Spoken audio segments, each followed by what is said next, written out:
Hey, it's Art from my new microphone. Let's discuss Brickwall limiters versus clippers and how they are used in music production, mixing, and even mastering. Both of these processes are used to effectively reduce the peak level and offer us more headroom to get more perceived loudness out of our audio signals. Brickwall limiters are effectively compressors that have ratios of infinity to 1 that clamp down and reduce the gain of a signal as the peak of that signal surpasses a set threshold. Clippers, on the other hand, do not have this gain reduction circuit and rather act to simply shave off the top or the bottom of the peak amplitudes of a waveform. Brickwall limiters are typically designed and used for their transparency and clarity, whereas clippers are often chosen for their distortion characteristics and the character that they impart on the audio that they affect. Hard clipping is typical of digital systems, especially if we try to surpass that 0 dBFS or 0 decibels full scale maximum ceiling. With hard clipping, any signal that tries to go beyond that ceiling is strictly cut off and completely flattened out. This causes relatively harsh harmonics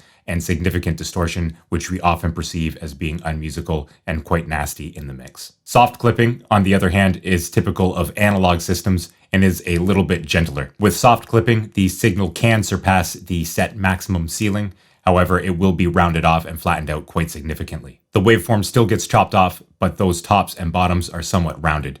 This yields a more harmonically pleasing style of distortion and is often preferred and even sought after compared to digital clipping or hard clipping. Conversely, with Brickwall limiters, we have gain reduction circuits that swiftly drop the gain of a signal as that signal surpasses a set threshold. We can think of Brickwall limiters as compressors with ratios of infinity to 1, so any signal that gets above that set threshold is immediately clamped down upon and the gain is reduced in order to fit that set threshold and nothing above. Brickwall limiters will typically include a lot of the common parameters we see on compressors, including threshold control, look ahead, attack time, and release time, and are generally built around algorithms that can offer us different styles of limiting. However, most of them are designed to be transparent. Of course, we can push limiters into distortion if we're really driving them hard.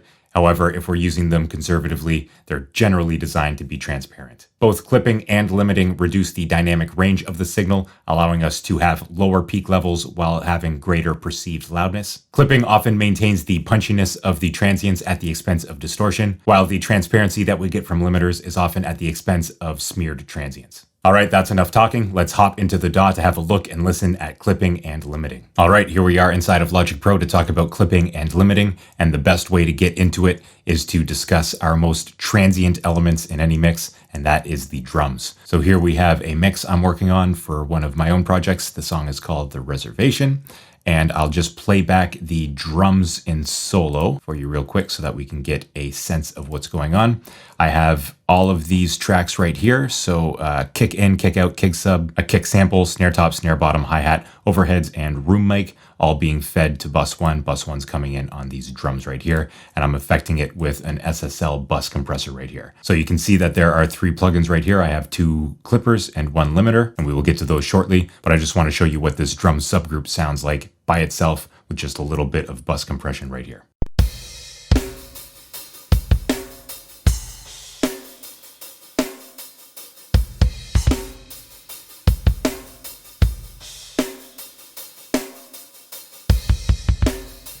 All right, so it sounds pretty decent, pretty clean. We've got negative 9.5 dB as the peak level. We will keep that in mind as we move forward. And let's start off with clipping. So let's open this plugin right here. This is Standard Clip by SIR Audio Tools or SIR Audio Tools. This is my go-to clipping plugin. I really only ever use this clip fader right here, although it does have gain in, gain out, and ceiling control as well. So this is on hard clip mode. We have soft clip, pro, classic, and ratio of 2 to 1. This one right here, we will be looking at soft clipping, but for now, we will be looking at hard clipping on this particular plugin. So let's play this back. You're going to see the original audio in white down here, and then the red is going to be what this clipper is chopping off. So we'll have a listen back. I'll toggle this on and off, and we can have a listen to what hard clipping sounds like.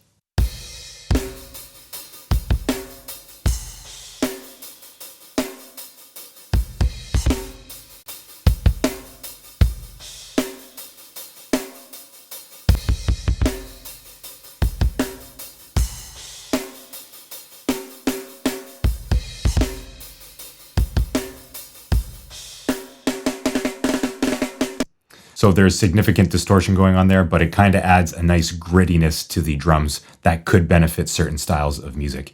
We saw here that we had about 6 dB of clipping right here. And if we look down here, I clicked on this peak level to readjust the peak level for when the standard clip was engaged.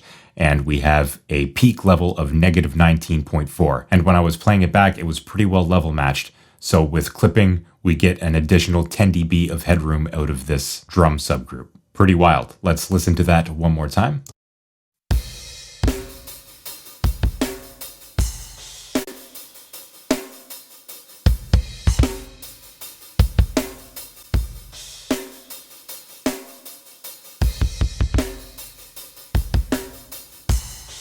So we're gaining about 10 dB of headroom at the expense of pretty significant distortion. But again, that distortion, depending on the genre, can really benefit the mix. Let's listen to this hard clipping in the context of the entire mix.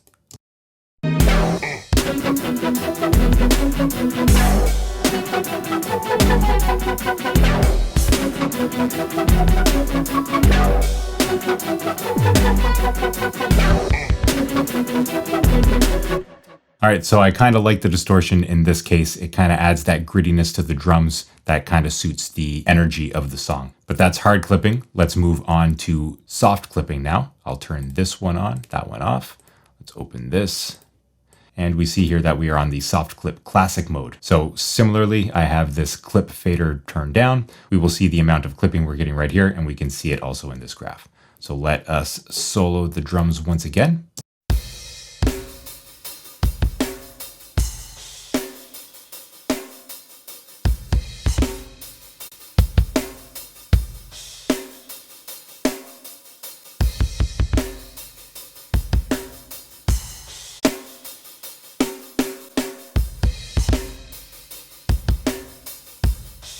So we are still getting significant distortion with the soft clipping, perhaps not as harsh in the top end as the hard clipping. However, if we look down here, we are still getting this 10 dB of additional headroom without losing the punchiness of the transients, even though we're really shaving the tops off. All right, now let's listen to the soft clipped drums in the context of the mix, and I will toggle this plugin on and off.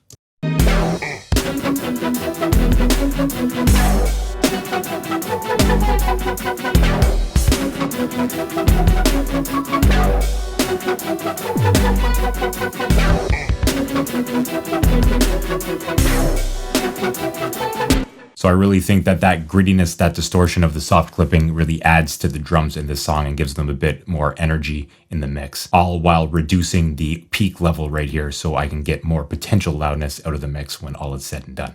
All right, so that is hard and soft clipping. Let's move on to limiting. And I have the Waves L1 right here.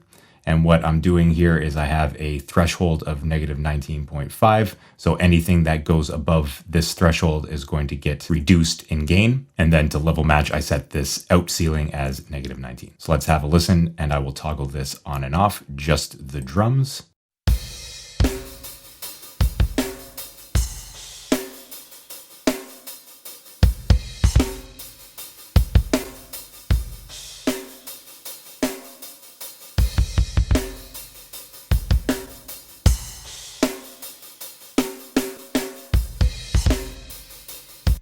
So that sounds pretty transparent to me, and we are getting about 8 dB of headroom additionally. So we aren't getting nearly as much distortion as we did with clipping. However, we are still getting about 8 dB of headroom at the same perceived loudness of the original signal.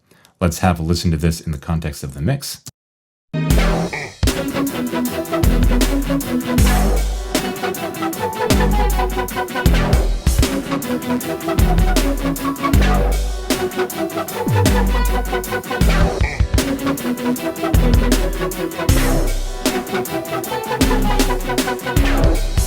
So of these three options, I think I like the soft clipping the most. However, the limiter right here gets us an additional 8 dB of headroom without really changing the sound of the drums whatsoever. So that's the power of limiting versus the power of clipping. Now this is with drums. I'll often use clipping and limiting on my drums because they are very transient and they really eat up a lot of headroom in the mix, particularly if we're trying to get a nice, full, loud mix. But we can also use these tools on other instruments like vocals, bass, We will have a look at bass in a second, but before we do, quickly, I wanted to show you these 4 tracks right here. I actually bounced out the drums so we can have a look at these stems right here. So we have just the bus comp, the drums limited, the drums hard clipped, and the drums soft clipped. So let's dive in and have a look at these. And if we zoom in here, we can see that these are the kick drums. If I solo this one. So these are the most transient elements, the kick and the snare. If we zoom in, we have nice, beautiful waveforms right here with no clipping, no flattening of the waveforms whatsoever. But if we were to go open up a hard clipped version of this, kick drums right here, let's make these a little bit bigger so we can see them. And if we were to zoom in, we would see here that we are completely flattened off right there. So you can see at the bottom maximum amplitude and at the top maximum amplitude, we are completely cut off right there. The same would be true for the soft clipped version. These actually don't look all that much different. We'll see that they're nearly identical, even though the soft clip in theory should have a bit of rounding near the maximum point right here. But that's just to show you that clipping really does clip the signal, and we just have a flat line right here where nothing goes above that threshold. Moving up here to the limiter, if we zoom in and compare it to the original, that the original is significantly larger in terms of its waveform shape and its peak level, but we still get the same perceived loudness out of the limited version. And you can see that the waveform is pretty similar. So we see that we're all good right here leading up. And then as soon as we reach about here, the limiter is reducing the gain. So where we go up at a certain rate here, we go down by much lesser rate right here to reach this peak. And this peak is obviously much lower on the limited version versus the just bus compressed version. So now that we have those, let's quickly cycle through these 4 stems and we can have a listen.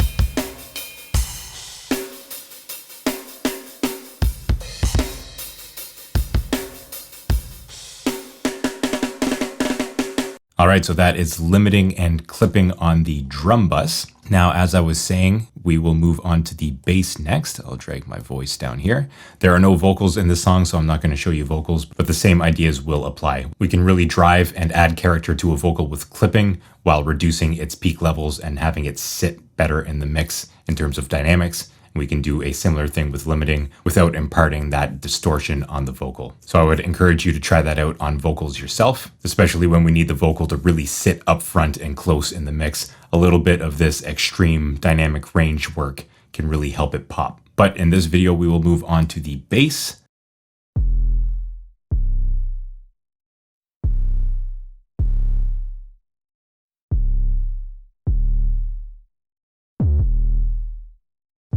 So we have the gain plugin, which I'm using for gain staging. We have an EQ right here. I'm just cutting out the extreme low end and a little bit around 135. We've got our bass or Renaissance bass to help bring up a little bit of presence in the low mids, which is somewhat counteracted by this EQ move that we made previously. And then we've got some saturation from the FabFilter Saturn 2 to help add a little bit more mid-range and presence to this bass. So you just heard what it sounds like with just those processes. Now let's listen to what it sounds like with limiting, and I will turn this on and off as we listen in solo.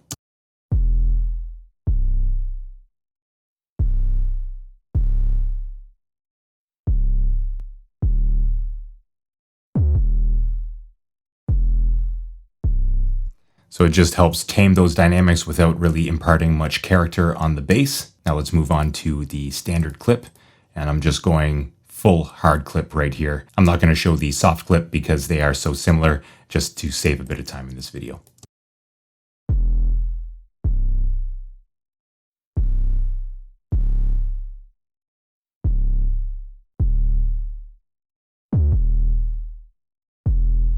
So you heard there that even though I'm not clipping nearly as much as I did on the more transient materials of the drums, we can still hear significant distortion on this bass right here. And that's because the bass waveform is not as transient as the drums. So it's not just a small portion of the wave file being clipped. It's actually nearly every cycle of that waveform that is being clipped. So this can really add significant harmonics to the signal as we are effectively turning a waveform more and more into a square wave.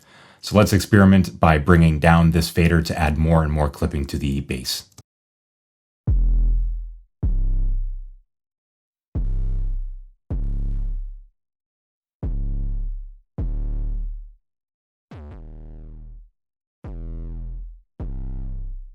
Let's actually bounce that in place for reference later. And now before we have a good look at that, let's unmute this and we will play back the bass in the context of the mix, and I'll toggle through the limiter and the standard bass right here. I'll bring this back up.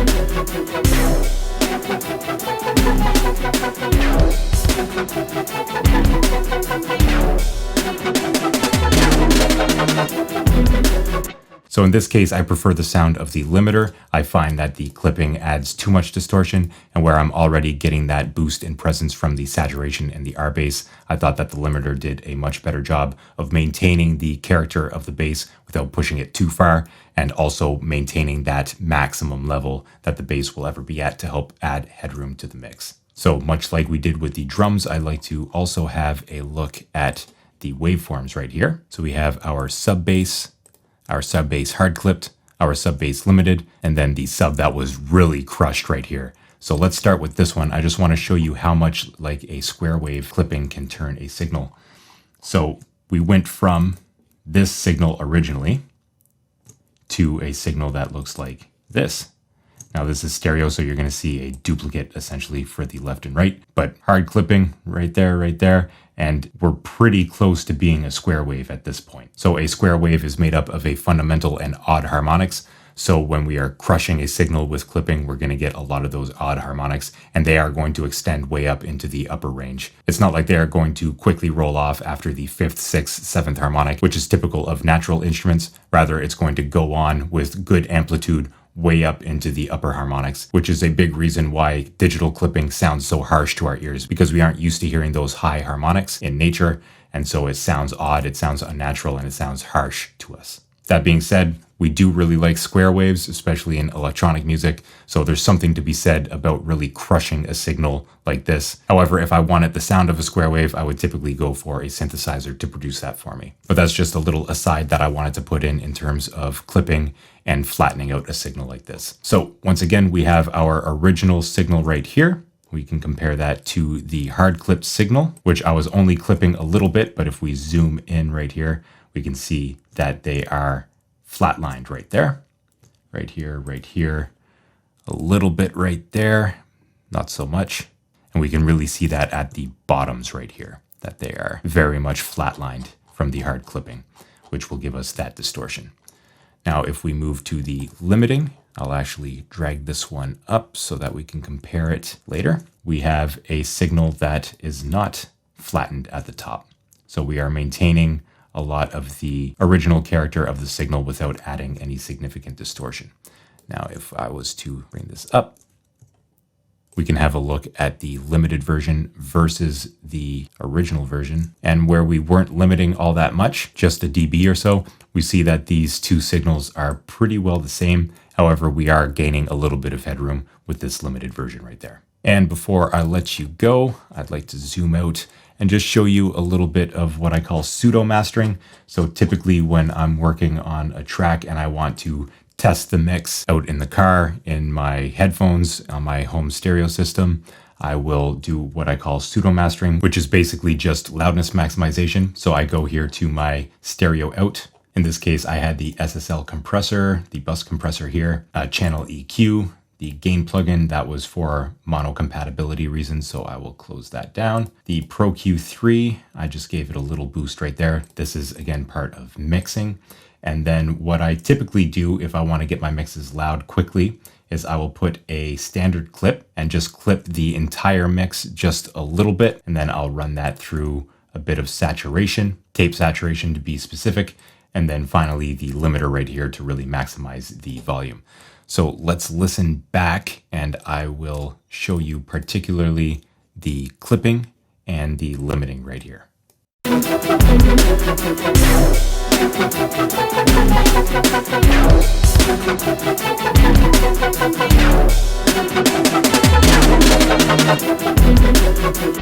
So you see there, I'm using the soft clipper and I'm just shaving off a dB or two at most. And that just helps the limiter not have to work as hard to bring down those peaks that are a bit higher than the others. So in this case, the clipper is ensuring that there is a consistent maximum peak level, and then the limiter is better able to respond to those maximum peaks. I'm really not looking to add any significant distortion with the clipper, nor with the limiter. And so I usually will set it up something like this. Sometimes I won't use a clipper at all. Sometimes I won't use saturation at all. But these are just processes that help the limiter have an easier time when it comes to maximizing the loudness of the song and not crushing the transients and sucking the life out of the mix. All right, that wraps up what I have for you in terms of clipping and limiting here inside of Logic Pro. All right, so I hope that you learned what you needed to know about clipping and limiting. If you'd like to learn more about mixing, I have a free mixing guidebook. It's the first link in the description box down below. You can click on that, sign up to my newsletter, and I'll send it to you right away.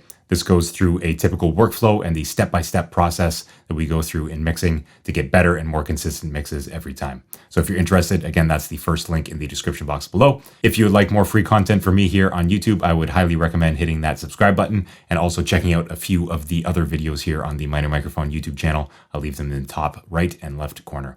So check out one of these videos and I'll see you in the next one. Cheers.